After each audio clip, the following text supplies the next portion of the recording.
Hey everyone, I want to talk about something that's a little bit strange, spontaneous synchronization. So I put a video up in the group a while ago about, and I showed it was metronomes. So there was a university, I think it was UCLA, and they had their physics department set up, this experiment basically where metronomes that were set at the same speed but were put on at different times would after a while actually start synchronizing together.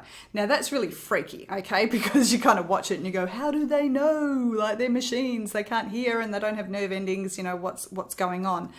What they were doing is putting it on a little piece of foam, and then as it was sort of ticking over, it was getting a little nudge. Okay, this one would come over and just give it this microscopic little nudge. And then after a while, and not very long, after say maybe 30 seconds to a minute, they were all sort of in time with each other, which was pretty cool to watch. And I was showing a lot of my students during the week, and they were like, well, this is like witchcraft, this is crazy. And I was kind of turning around going, look, if they can do it, how about we try to play in time, okay? Let's try to do this for ourselves. Now, I wasn't saying that to be cheeky, but what I wanted to do is really make this awareness that we need to take these little nudges from either the track we're listening to as a musician. So if we're playing, we have to listen to the music and take that little nudge. So we can't go off into our own world and, just be sort of strumming along and going, well, I'm counting 4, 1, 2, 3, 4, while the other person's counting 4, but they're counting a bit slower or a bit quicker, and just go, well, screw you, I'm playing in time, because it's not what's going to be happening. So taking these little nudges from the people around us, we do all of the time, okay? So this isn't something that's just magical for musicians and you have to study and learn really, really, really hard, okay? Because if you look at a flock of birds, they are spontaneously synchronizing, okay? They all fly, one flies this way and then the others move around, okay? You see starlings or something like that. It's amazing if you watch those sort of videos. Schools of fish do the same. If you look at the city as a whole, okay, you're going to have that pulse of cars that are kind of racing into their jobs in the morning. Everyone's going to work, we're waking up at the same time, and the whole city goes to sleep at the same time.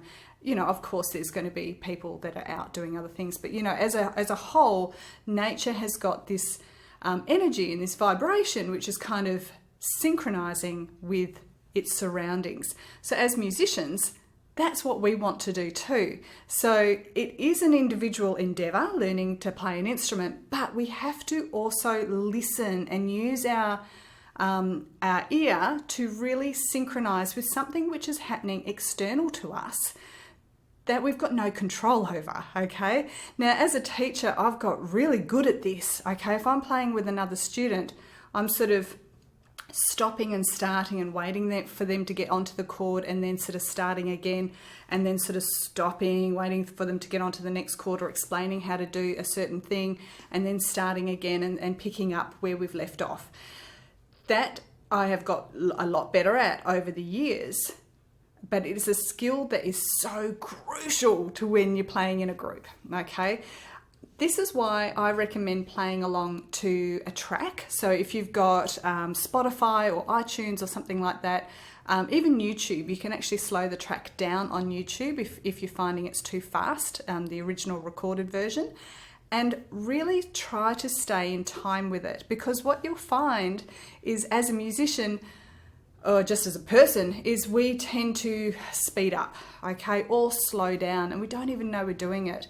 So we need to have that ear out to kind of drag us back in, okay, so we can kind of stay in sync with what is going on around us, and that's making music. So have a go doing that, and just have a look at the video. It's pretty interesting, and try to work that into your practice, either playing with somebody else or playing along to the track, and really try to synchronize and use that part of your ear to build it into your practice technique. So you're not just thinking, I'm doing 4 strums, and I've got the back of my mind is actually focused on the other musician as well, so that we can start to synchronize together. That's what you'll call it. If a band is tight, that is what they're doing, okay? They're spontaneously synchronizing, and that is a skill, and it's one that you can definitely develop, and it's something that you'll be natural at as well. Okay, I'll speak to you soon. Bye.